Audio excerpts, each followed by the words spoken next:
இன்று இரவும் தேவன் நமக்கு கொடுத்த அருமையான வேத வசனம் யோவான் 16:24. இதுவரைக்கும் நீங்கள் என் நாமத்தினாலே ஒன்றும் கேட்கவில்லை, கேளுங்கள், அப்பொழுது உங்கள் சந்தோஷம் நிறைவாய் இருக்கும்படி பெற்றுக் கொள்வீர்கள். கொஞ்சம் முன்ன என் பேத்தி ஸ்வீட்டி இதே வசனத்தை சொன்ன. நான் இதை பற்றி பேச போறேன்னு அவளுக்கு தெரியாது. எப்படி அதை தெரிந்து கொண்டால் அதை குறித்து தான் நானும் உங்களோடு பேச போகிறேன். நேற்று இரவு அருமை ரட்சகர் நம்மோடு பேசினார். வருத்தப்பட்டு பாரம் சுமக்கிறவர்களே, நீங்கள் எல்லாரும் என்னிடத்தில் வாருங்கள், நான் உங்களை சும்மா அனுப்ப மாட்டேன், உங்களுக்கு இளைப்பாறுதல் தருவேன், சாந்தி தருவேன் என்று சொன்ன வார்த்தையை கேட்டோம். அநேகருக்கு சாந்தியை கொடுத்ததையும் நாம் கண்டோம்.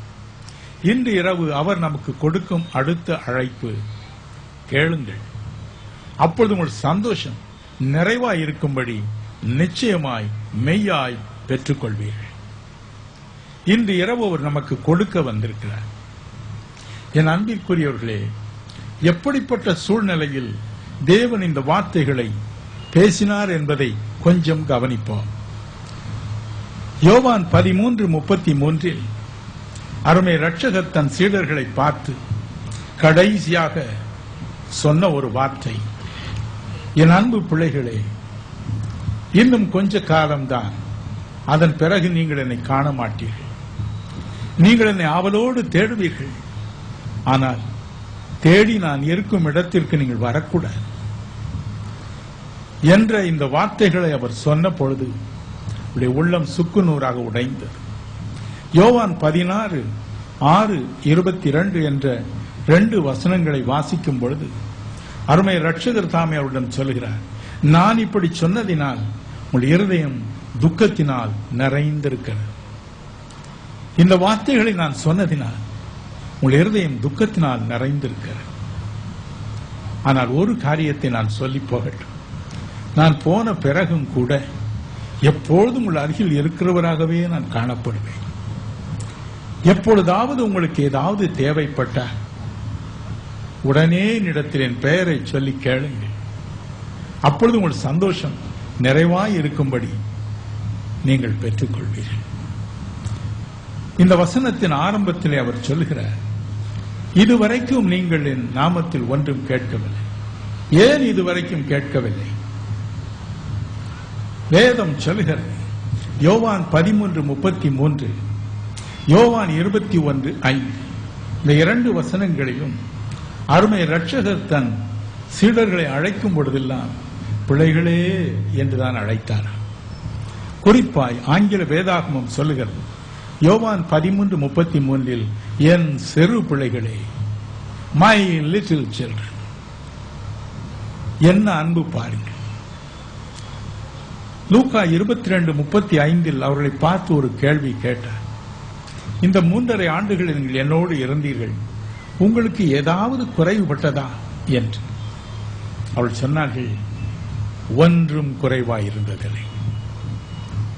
ஒரு தாய் தன் குழந்தைகளுக்கு எல்லாவற்றையும் கொடுக்க ஜாக்கிரதையாக இருக்கிறது போல பாவித்து எல்லாவற்றையும் அவளுக்கு செய்து வந்தார்.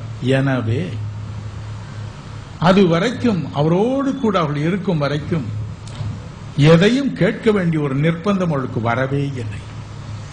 அதைத்தான் அருள்நாதர் சொன்னார், இதுவரைக்கும் நீங்கள் என் நாமத்தினாலே என்னிடத்தில் ஒன்றும் கேட்கவில்லை. ஏசாயா 42:19 என்ற வசனத்தை பாருங்கள், 43:8 என்ற வேத வசனத்தை பாருங்கள். தேவன் நொந்து கொள்கிறார், ஐயோ என் சீடர்கள், என் ஊழியர்கள் குடர்களாய் அந்தகாரம் படைத்தவர்களாய் இருக்கிறார்களே என்று. அப்படித்தான் இந்த 12 பேரும் இருந்தார். யோவான் 14:8-9 பாருங்கள். வேதம் சொல்லுகிறது, 3.5 வருடம் அவரோடு இருந்த பிறகு ஒருவன் கேட்கிறான், இயேசு சுவாமி, எங்களுக்கு காணக்கூடாத இறைவனை காண்பியும், அது போதும் என்று. உள்ளம் உடைந்தவராய் அவர் சொன்னார், பிலிப்புவே, இவ்வளவு நாட்கள் நான் உன்னோடு கூட இருந்தும் நீ என்னை அறியவில்லையா? யோவான் 10:30 சொல்லுகிறது போல, நானும் காணக்கூடாத இறைவனும் ஒன்றாய் இருக்கிறோம். இதை நீ அறியவில்லையா? என்னை காண்கிறவன் காணக்கூடாத இறைவனை காண்கிறான். நானே மாம்சத்தில் வெளிப்பட்ட தேவன் என்று வேதம் சொல்லுகிறது போல நான் வெளிப்பட்ட தேவன் என்று நீ அறியவில்லையா என்று வேதனைப்பட்டுக் கொண்டார். எனினும் இந்த 12 சீடர்களை தன் பிள்ளைகளே என்றுதான் அவர் அழைத்தார். பிள்ளைகளைப் போலவே அவளை நடத்தினார். யோவான் 15:13 சொல்கிறது, ஒரு சிநேகிதன் தன் சிநேகிதனுக்காக உயிரை கொடுப்பதிலும் அதிகமான அன்பு ஒருவனிடத்திலும் இல்லை. யோவான் 10:15 சொன்னார், அதை போல நான் உங்களுக்காக, என் ஆடுகளுக்காக, என் சீடர்களுக்காக என் ஜீவனையும் கொடுக்கிறேன், என் ஜீவனையும் கொடுக்கிறேன் என்று சொன்னார். வேதம் சொல்லுகிறது 1 யோவான் 3:14, அவர் நமக்காக தன் ஜீவனை கொடுத்ததினாலே அன்பு இன்னதென்று நாம் அறிந்திருக்கிறோம். அதிலும் அவர் நமக்காக தன் ஜீவனை சந்தோஷமாய் கொடுத்தார். கலாத்தியர் 2:20 சொல்லுகிறது, என்னில் அன்பு கூர்ந்து எனக்காக தன்னைத்தானே ஒப்புக் கொடுத்த தேவகுமாரன் அவர் என்று. ஏசாயா 49:15 சொல்லுகிறது, ஒரு பெண் தன் பால் குடிக்கும் பிள்ளையை மறப்பாளோ அல்லது தான் பெற்ற பாலகனை மறப்பாளோ, அவள் மறந்தாலும் நான் உங்களை மறப்பதில்லை. எனவேதான் அருமை இரட்சகர் நம் ஒவ்வொருவருக்காக, எபிரேயர் 2:9 சொல்லுகிறது போல, நம் ஒவ்வொருவருக்காக, இங்கு வந்திருக்கும் ஒவ்வொருவருக்காக மரணத்தை ருசி பார்த்தார். சிலுவையில் அனாதை போல தொங்கினார். நான் சாகட்டும், என் பிள்ளைகள் பிழைக்கட்டும், என் கண்கள் என் சரீரத்தில் என் தலையிலிருந்து வடியும் ரத்தத்தினால் மங்கி போகட்டும், என் பிள்ளைகளுடைய கண்கள் திறக்கட்டும். ஒருவராவது இந்த இரவு தைரியத்தை இழந்து போகக்கூடாது. ஒருவராவது தைரியத்தை இழந்து போகக்கூடாது. ஒவ்வொருவரையும் இயேசு நேசித்தார். ஒவ்வொருவர் மீதும் அன்பு கொண்டார், பாசம் கொண்டார். ஒவ்வொருவருக்காக அந்த தாய் தன் 2 குருடான பிள்ளைகளுக்காக அந்த தாய் தன்னையே மாய்த்து கொண்டது போல தன்னை மாய்த்து கொண்டார்.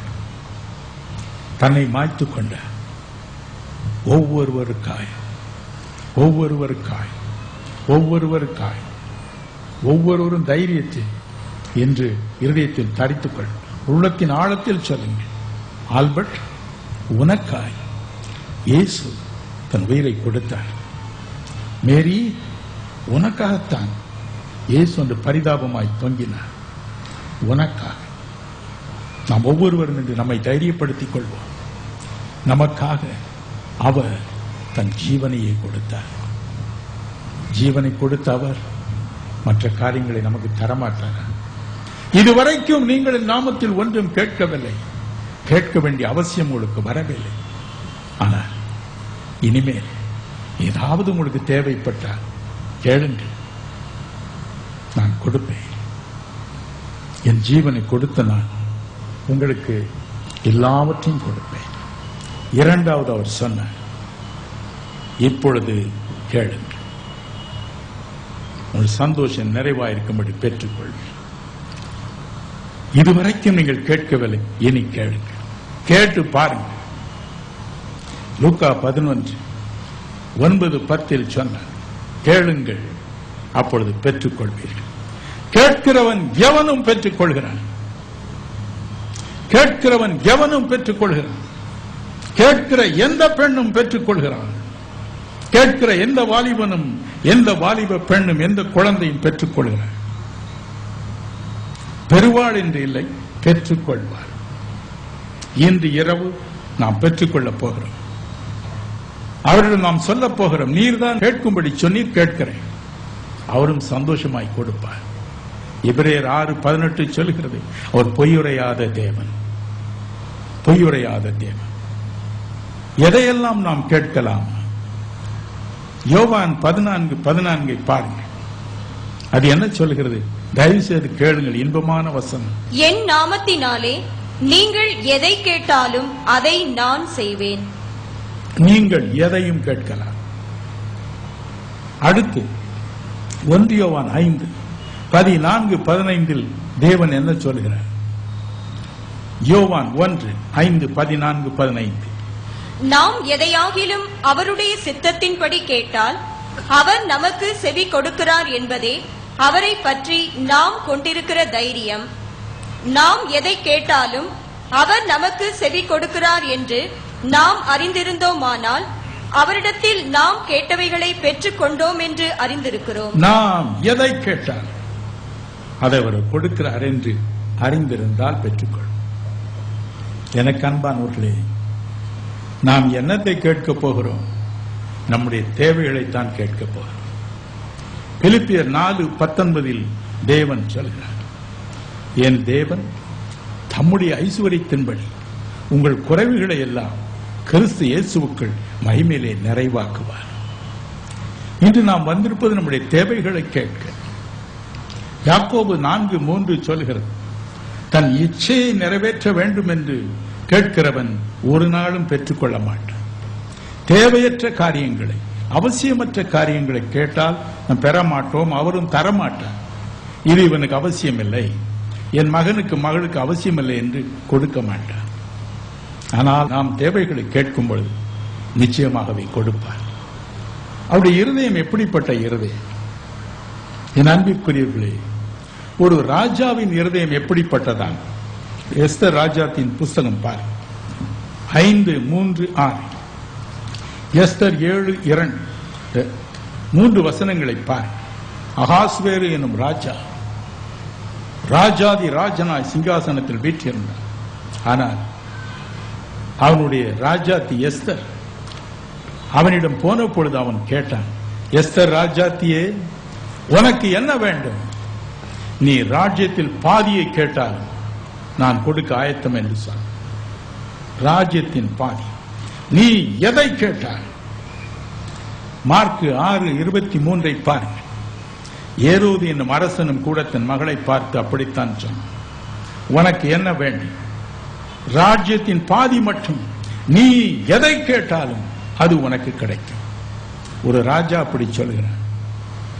நம்முடைய தேவாதி தேவன் ராஜாதி ராஜா என்று வேதம் சொல்கிறது.